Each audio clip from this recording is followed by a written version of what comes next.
This is Morgan Hazelwood, back again with more writing tips and writerly musings. Today, I'm here to talk to you about everything you need to know about convention panels. So, first off, I've got a bit of a cold, but I'm pretty sure it's not the coronavirus because it's progressing like most of my colds. So, just excuse the coughing and whatever. So, anyway, convention panels. If you've been following my blog for a while, you probably know I share a lot of notes from panels. So if you've never been to a convention, you might be unfamiliar with panels. If you've only been to like corporate or work conventions, you might look at panels as torturous boredom or at least strictly educational. At their most basic, though, a panel is simply several people sitting at a long table in front of an audience sharing their thoughts on a subject. So typically, these individuals are what's referred to, especially in the DC metro area, as SMEs, subject matter experts. And quite often, these panels have one of the panelists acting as a moderator. A good moderator tries to ask the panel questions, make sure everybody on the panel is heard, tries to keep all the debate lively and not personal, accepts questions from the audience, and does their best to help with crowd control. So a typical convention panel, a con panel, is going to be about 45 to 50 minutes, with the first 30 to 40 minutes being the panelists talking amongst themselves about the subject, with the last 10 to 20 minutes, depending on how long-winded the answers are or how much there is to say about the subject, being left open for Q&A. There is a brief introduction at the beginning of all the panelists, so you know who they are and their expertise and stuff, and then a minute or so at the end for closing thoughts and self-promotion. Most panelists usually do have something they want to promote, a workshop, a book.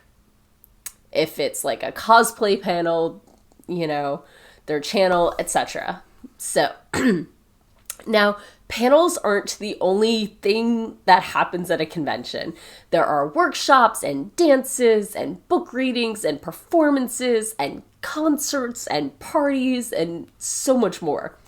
In fact, before I got so involved on my writing journey, I attended plenty of panel or conventions and like maybe 2 panels. These days, it's a weird weekend if I attend fewer than 20 panels. I have a problem, I admit it.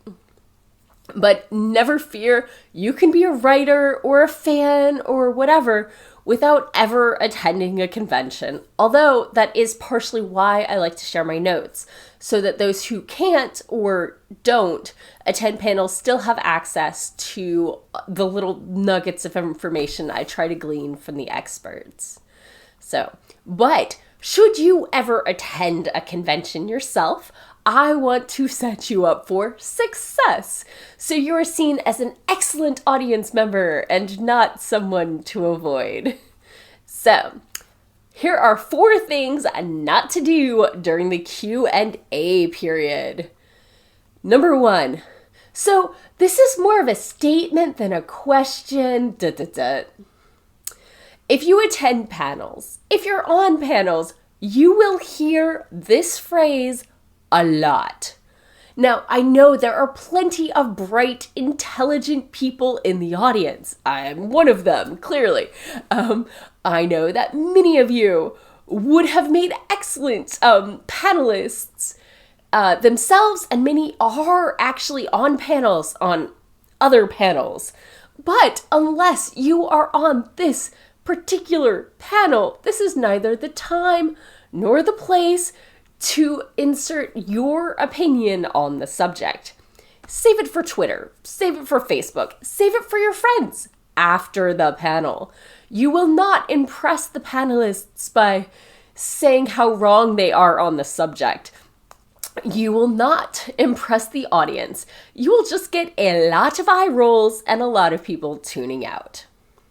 Number 2, things to avoid during Q&A, providing a lot of background for your question.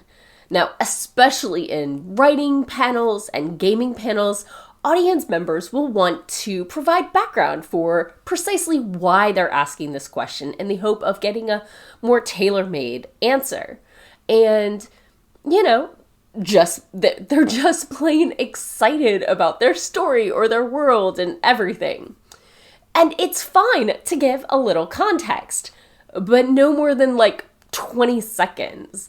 I've listened to audience members who took up to 5 minutes before they got to the question.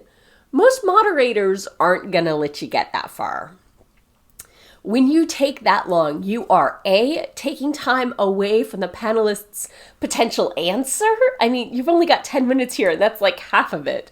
And you're preventing other audience members from asking their questions.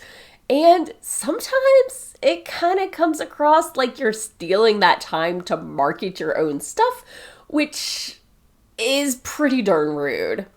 So if you know that you have trouble getting to your question within 30 seconds, work with a friend in advance to try and rephrase until you can. Most of us know if we tend to be wordy. Or take it offline. Talk to them after the panel or at their table. Caveat, people at merchandise tables are not your audience. They are trying to sell their own merchandise, and it is incredibly rude to scare away potential sales by dominating their attention. When I'm talking to someone at a merchant's table, I will stand to the side to make sure that I'm not in front of their merchandise. And if anyone shows interest in buying something, I will step to the side and let them make that potential sale. Because very often people will go through the merch table once and if not come back. And you don't want to be responsible for this person who's giving you their attention to lose out on money.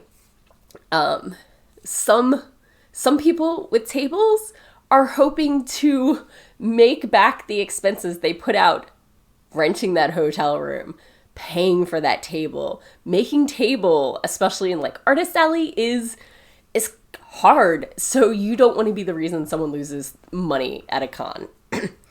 But that's a complete aside that has nothing to do with this topic. So let's go back to 4 things to avoid asking. Off-topic questions. Maybe I should have reminded myself that one. So the panelists are prepared to speak on the subject that is described in the program. The other audience members are there to hear the panelists talk about the subject described in the program. If you have a specific question that is unrelated to the panel and the panel doesn't wrap up early with no other questions, ask it after the panel. And number 4, things not to do during the Q&A period. Hog all the Q&A period yourself. Ask 5 questions. There are other people. If nobody else is asking questions, it's fine to ask another question, but ask one and let other people have an opportunity. I know you're often paying a lot of money and you're very excited and you really want to get all these answers, but so are the other audience members, and it's not fair to them if you don't let them get a chance to ask a question. So, all that said, don't be afraid to ask questions. That's what the Q&A period is for. I have been at panels where everybody had a question, and I have been at ones where no one had a question. And that Q&A period was just sitting there in silence. It was awkward. So definitely feel free to ask your question. Ask for recommendations. Ask for a panelist to speak more on something they hinted at.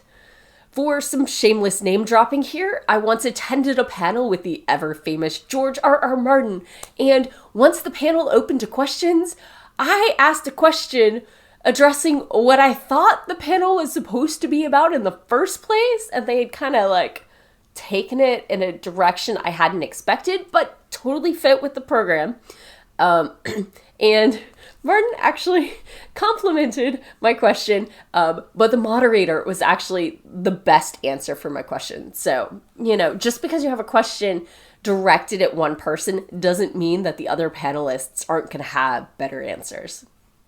So, as I mentioned a couple weeks ago, assuming the coronavirus permits, I'm actually signed up to be a panelist at 3 cons this upcoming spring and summer, and hopefully I'll be as good behind the table with the panelists as I try to be in the audience. Let me know if you like attending panels at conventions. Are there any tips or tricks that I missed? And if you haven't, let me know, and maybe I can help alleviate some of your concerns. And that's all for today. Thanks for listening. If you enjoyed this episode, hit that subscribe button and share it with all your friends. It goes a long way towards helping people find me. And I'll be back again next Monday with more writing tips and writerly musings. Bye-bye.